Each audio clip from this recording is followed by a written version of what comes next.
Last question is, what is your most effective advice for music students who are trying to become music educated?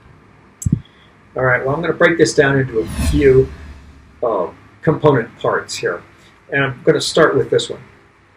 Repetition. I'm sorry, repetition. Repetition is your friend. In fact, it's necessary, especially for young students. And many music teachers get caught up in the idea that they have to present something new at every lesson. And that's not true. Students at every age need to repeat concepts. Each repetition should build on the skill that you're trying to work on, and say, improve your skills every day or in every lesson. But you do not have to present a new skill every lesson. Now, next, music education is built on a spiral. So think about a spiral, and then you're going to hit this skill right here in first grade. Then you're going to go on to some other things, and then you hit it again in second grade. And then you go on to other things, and you hit it again in the next grade, and in the next grade, and in the next grade. And students are developing, especially kindergarten through sixth grade, they're developing a lot. And you want to hit those concepts at a time when they can physically do them and when they're mentally ready to fully understand them. And by hitting them a little bit in each grade, by the time they finish with you after probably sixth grade or fifth grade, they will have mastered that skill. Okay? So think of it as a spiral, your curriculum as a spiral. Orff Schulwerk was fantastic for me, and it has been for everybody that I've ever talked to about it. But it's not the only method that's out there. There's a method called Kodály, which was developed by Zoltán Kodály, who was a Hungarian composer in the 20th century. And then there was a composer by the name of Dalcroze, who was a Frenchman in the 1800s, and he developed a method also. Now, sometimes they're misidentified. Orff is all about playing instruments, and Kodály is all about singing, and Dalcroze is all about movement. And some of that is true. But each method has its strong points and its weak points. And learning all of these methods, not completely, but learning a little bit about each of these methods really is what's best for the student, because students learn things in different ways. They have different learning styles. And each of these methods addresses that skill in a different way, through playing an instrument or through singing or through movement. And students will absorb that in their own way, through their own learning style. So I highly recommend that you go and learn at least a little bit about each of those methods or any other methods that you can find. All right, next, learn the Kirwan hand signs. Do, re, mi, fa, sol, la, ti, do. And then learn how to teach a song using those systems, that system.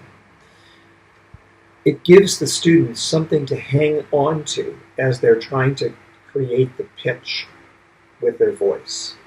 For me, I used so here at my forehead and me here at my chin. So, me.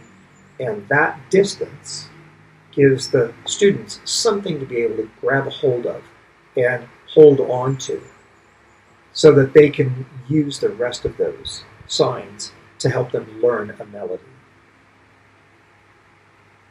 All right, now the next few things, the next four things I've got, are all about classroom management.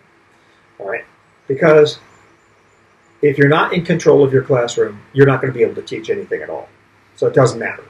All right, so first, once you've made a reasonable request about something, do not move on in your lesson until they have done what you've asked them to do. For example, a reasonable request. Please sit down so I can go on with my lesson. Don't move on in your lesson until they've all sat down. If you try to go on with your lesson, then they quickly learn that you don't mean what you say or what you ask for. Yeah, you're asking for them to sit down, but if I don't sit down, he'll just move on. And that puts them in charge of the room. Don't let them be in charge of the room. You're in charge of the room. And if they're not following your directions, then they're never going to learn anything anyway. They're never going to learn what you're trying to teach them. Ask for something reasonable and then wait for them to do it. Make sure that they do it and then move on. You do not have to finish the lesson. It won't do them any good to finish the lesson if they're not listening anyway. So make sure you ask for something and then wait for them to comply with it. Names are very, very powerful. Yeah, you're going to have a lot of names. I had 500 students every year. That's 500 names. But learn their names as quickly as you can. For example, you can look at a student, you can yell as loud as you want, you can point at them and, scream and yell. And if they're off task, they're not likely to listen to you. But if you say their name softly, suddenly they know and they understand because they hear their name and they respond to their name. So saying their name softly brings them back on task much, much quicker than yelling something at them. When I was teaching high school, I asked the local band director, how do you get your students to play in tune so well? He looked at me kind of funny and said, well, I don't let them play out of tune. Apply that to everything in your teaching. If you don't want students, for example, to talk when you're teaching, don't let them talk. If they're talking, stop. Call them on it. Say their name. Bring them back on task. Don't let them do their Kerwin signs, strange and goofy, for instance. Request that they do it correctly. Don't let them do it wrong. And that applies to anything that you might feel is important in your classroom. You want them to learn this concept, don't let them do that concept wrong, whatever that concept or skill is. And finally, have a sense of humor. Make them laugh once in a while. You'll be happier for it, and so will they. Good luck.